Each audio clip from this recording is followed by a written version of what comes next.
Hello fellow plastic throwers, this is Fulcrum. Bit of a change of venue here, but today we're going to be talking about my CYMA M14. Now about a year ago I did a review of my custom CYMA M14 DMR build, and I claimed rather boldly that it could reach out to 90 to 95 meters maximum. And the maximum effective range is around 95 meters, which for a DMR is not bad. Now, admittedly, I didn't phrase it too well in the video. Now, I define maximum range as the absolute furthest you can get an airsoft gun to shoot with maybe a bit of elevation. I'm not talking about lobbing it up in the air or mortaring it. I mean slight bits of elevation, like real snipers do. The absolute furthest you can stick that BB, that's the maximum range. At an airsoft gun's maximum range, it won't be accurate, but you can still suppress targets and occasionally get a kill. So you're still a threat. Anything beyond your maximum range, you won't be able to hit because you just can't get the BB that far. So that's my definition of maximum range. That's what I'm going to be going by. Now recently at Commando Elite Airsoft, I did a range test of the M14. Unfortunately, it wasn't particularly good. It was quite rushed because it was during the lunch break. And not only that, we were running low on ammunition and we wanted some left for the games. The ammunition we used in the test were Spectre Arms .45s. Ideally, we would have liked to use some 4.8s, but we ran out of them and we couldn't get any at that site. Now with the M14, it has a Sugru R-Hop, and whilst they can be fiddly to set up, Sugru R-Hops in my experience are incredibly good at lifting very heavy rounds with very little hot pressure at all. In fact, the M14 with no hot pressure at all, as in wound completely back, you end up with a really large bounce when the hop unit kicks in.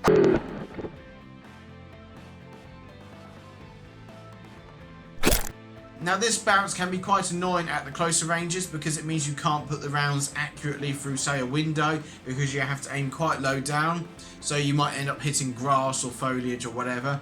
Not only that, I've had shots jump over people, which is a bit annoying, but it's semi-automatic, so you can quickly lower it and bang, send another one, which is what I like about the M14. The inner barrel is stock. It is a 570, I believe, and it's going to be standard bore most likely, so 608. I would like to put a 6.01 or maybe even a 6 in it, but I would have to find one that will fit, and I'm not sacrificing any barrel length, and I'm only going to change the barrel when the Sugru Hop eventually wears out. In the gearbox we have a outdoor and tactical gear set, which is the same ratio, which is probably 18:1, and that was there because I broke the previous set because I put a screw in the wrong place and jammed the gearbox and stripped some teeth. It's also got a Mad Bull spring guide, a spring from a Aries Striker, I believe, and I think it's probably going to be an M150 or M160. And when we last chronoed it on .2s, it was doing 440. Also in the gearbox we have an SHS nozzle, so yeah, better seal, better air compression,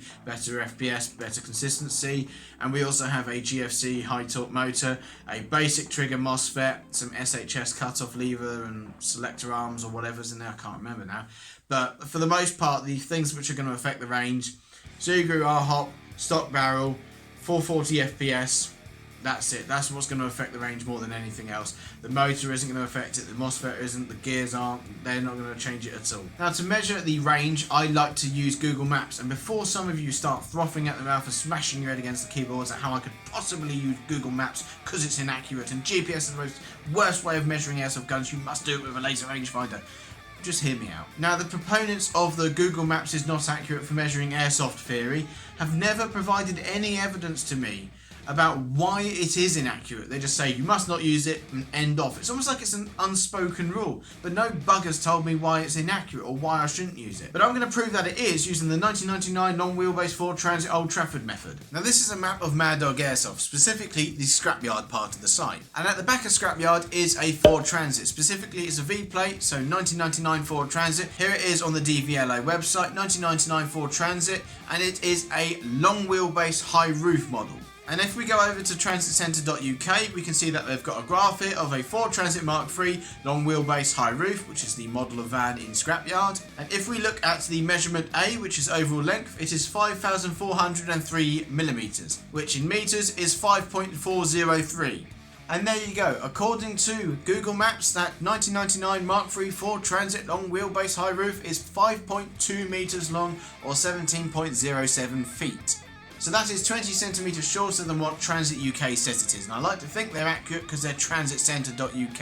I like to think that that's their specialty. But of course, airsoft guns shoot further than 5 metres, so this is where Old Trafford comes in. So here is Old Trafford football ground, measured from the lines at the end what are they called? The lines at the end of the pitch. I'm not great at football. End lines. The end lines. I'm sure people can correct me in the comments.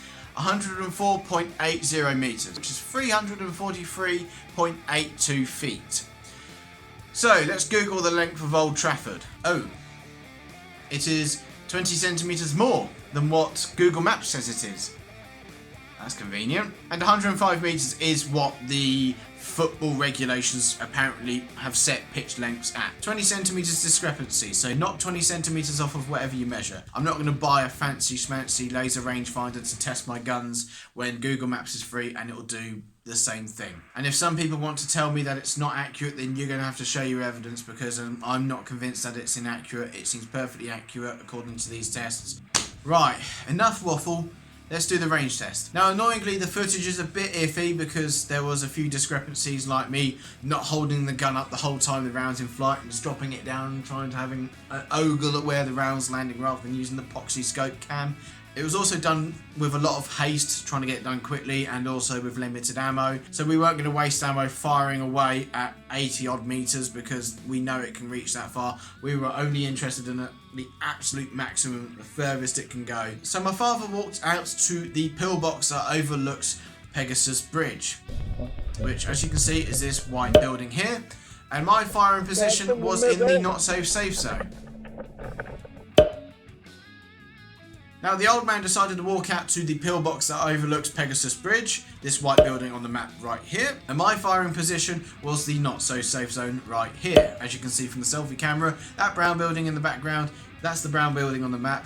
I've done a bit of geolocation. I mean, I'm hardly Oryx, but, you know, that's alright. I took a few shots from the entrance of the not so safe zone. However, the problem I had was that I was hitting the tree canopy. Now, the scope cam seriously over-exaggerates the amount of elevation I was giving it. Now, I had my scope cranked all the way down to 3.5 times magnification, and I could see my dad at the bottom of the scope. In fact, he was on the bottom rangefinder. So he wasn't completely off the scope. I wasn't really lobbing the shots. It was elevation. Real snipers do it. You're allowed to do it in Airsoft. So as far as I'm concerned, that's perfectly fine. And after a while, elevation will actually start to have a... It won't work any further because it will just start the rounds will start coming further back, if you get what I mean. So there's nothing wrong with elevation. I wasn't going like that because it probably wouldn't be too effective. I wasn't blind firing. I couldn't see the rounds in flight easily because I couldn't crank the zoom all the way in because I wouldn't be able to see the target in the first place. What you see through the scope cam isn't necessarily what I see through the scope. It's close enough, but it isn't bang on. And annoyingly, we also had a epoxy tree canopy above us, which caught a few rounds too, so I reckon that's where a lot of the rounds which we couldn't find went. And then I gave it a bit more elevation and then just sort of had to hope that a few rounds would eventually go through the tree canopy without hitting anything. One more.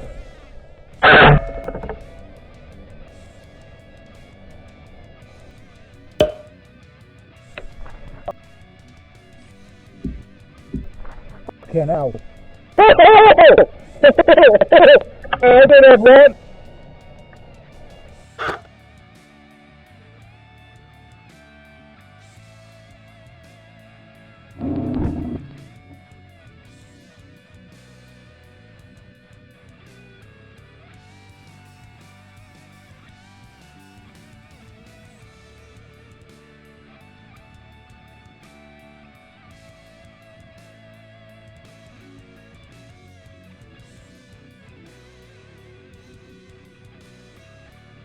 You want me to see how now alright. Now alright.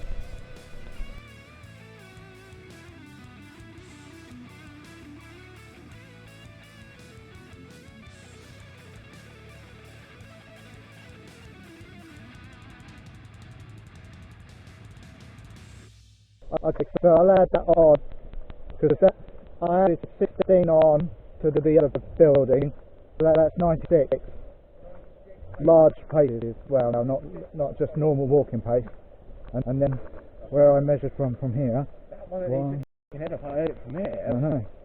2, 3, 4, 5, yeah? 5, 6, 7, there, 7.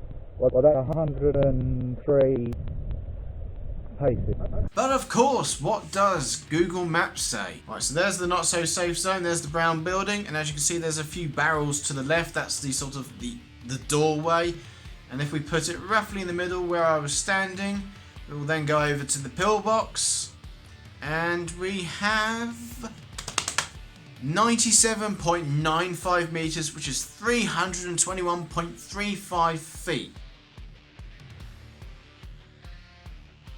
And as I'm convinced that Google Maps is accurate, as far as I'm concerned, that's gospel. 97.95 meters, and we reckon that Google Maps knocks 20 centimeters off, so we could even call it, let's call it 98.1 meters. Let's just round it up, 98 meters. 98 meters with a 440 FPS DMR firing a .45. Now, I mean, that's not bad, I'm not going to lie. When we measured it out with the GPS app on my phone, which was about, well, let's look at the footage. Right, me is a pretty better.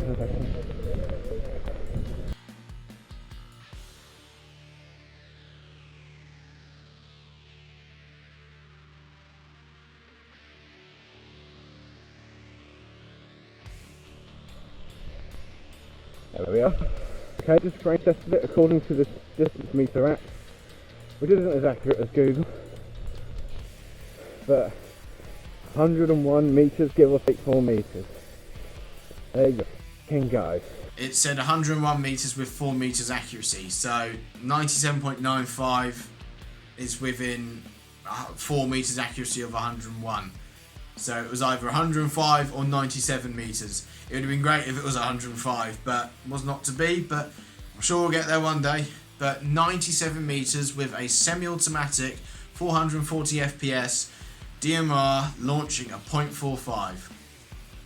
And I'm sorry, I'm convinced Google Maps is accurate, so that's gospel as far as I'm concerned. Now, if there are still some people who want to say I'm bullshitting and I'm breaking the laws of physics and what I'm doing is just not possible, here's some more food for thought. Now, Nixac Extreme Airsoft Customs actually holds the Guinness World Record for the longest airsoft gun shot under Italian FPS limits. Using a G&G 308, he fired a .2 out to 81 meters at 0.98 joules. So I'm guessing the Italian limits are 1 joule, 328 FPS on a .2. So 328 FPS that .2 was doing, and he stuck it on a target at 81 meters, and that was definitely his maximum range. You're not going to get any further than that. But 81 frigging meters with that velocity, and it's vetted by Guinness themselves, so I don't see what's wrong with that. I see that as legitimate. So if that's possible, and we can agree on that, that happened, why is it out of the question to hit a target at 98? Granted, not accurately, but still be a dangerous, to be a threat at 98 meters, to still be able to launch a round at a target and nearly hit a target at 98 meters, to suppress a target, to still be on the enemy's mind at 98 meters, with over 100 FPS extra power, with a BB that weighs nearly 3 times as much being fired through a inner barrel that's nearly 3 times as long. I know it's not a tight bore on that M14, it's probably a 608. I want to put a tight bore in it, but I imagine the Sugru hop unit and the heavy weight is going to be what really carries it that extra distance. You give Nixac the same amount of power, barrel length and BB weight, and I dread to think what he would throw together. I dread to think what gun he'd be punching holes in the frigging moon with it. Now, I'm not doing this video to claim how good I am and all that, because that goes without saying, but I'm not trying to claim or sell anything or show, look at what I've done. People don't seem to realise it's not that difficult to get an airsoft gun to shoot really well. Ignoring rate of fire, that's another kettle of fish. For range and accuracy, you want consistency, good consistent velocities. It doesn't change that much. 1 or 2 FPS is quite easy to get with a real Teflon and some grease. It's not difficult. And frankly, the M14 is like 5 or 6 FPS. It's not massive. Once it starts getting like 20, 30 FPS deviation, that might be a problem, but by that point you've probably got a massive air leak anyway, so you're going to be losing on power anyway.